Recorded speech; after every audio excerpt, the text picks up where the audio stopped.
What's the meaning of armed forces?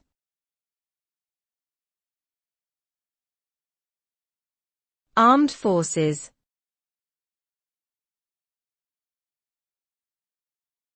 Armed forces.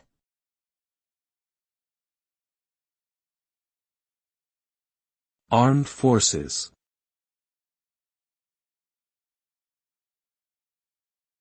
Armed forces.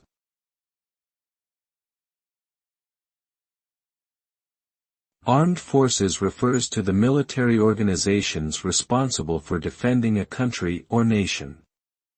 These organizations include the Army, Navy, Air Force, and other specialized units.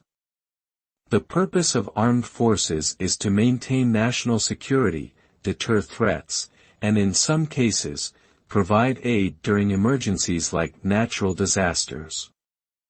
Members of the armed forces are highly trained professionals who sacrifice their own safety to protect their country and its citizens. They work together to ensure that their nation is safe and secure, both domestically and internationally.